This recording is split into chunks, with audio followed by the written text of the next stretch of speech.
My name is James Ratemo.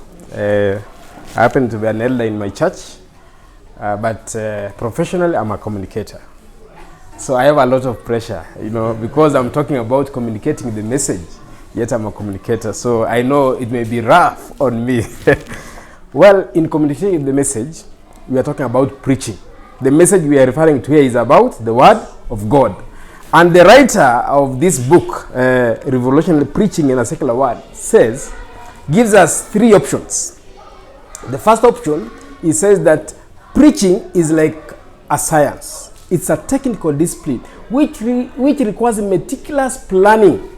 It has like a step to step. You have to have your facts right. In fact, one of the quotations in the book is that God is writing the details. You must get it and Him right. Him here is God. So if you don't have the details, you are not, sequential, then it means you have not got your message right.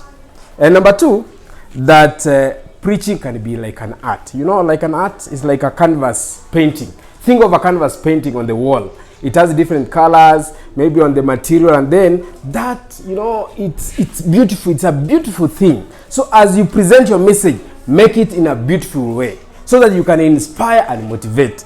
Because the intended purpose is for the message to reach your audience so that the audience can be moved to an intended purpose. If you want maybe them to give their life to God, or maybe you want them, to rethink, it must inspire or motivate toward the intended purpose.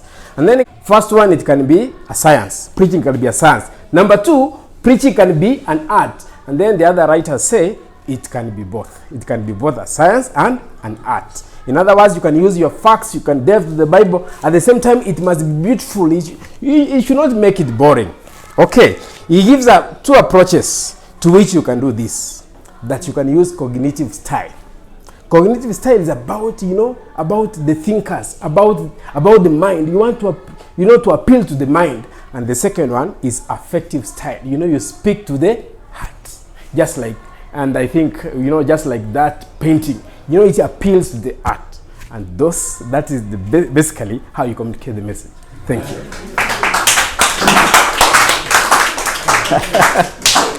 You did an excellent job. Asante. Okay, while I was there, I was observing.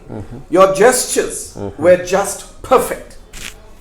Remember yesterday we helped you and then you got the gestures right in the end. Yeah. You started the words correct, but it wasn't aligned, and then we got it right. So he observed that. He said he doesn't want the same mess up. Yeah. So today he came and he got it right. Yeah. Okay, I like when he said, it's about a painting. He made us look. He made us think. When he said affective preaching is with the heart, he said, all his gestures were correct. All right. And the third thing I want to say is that when you were talking to us, you had our attention, which is what a preacher needs. The reason why you had our attention is that even though you had the book in your hand, the book was inside here and here.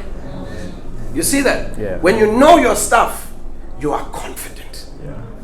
Competence equates to confidence. You don't pray and say, I'm going to go and do it, I'm going to do it, and I'm confident, I can do it. That's not confidence.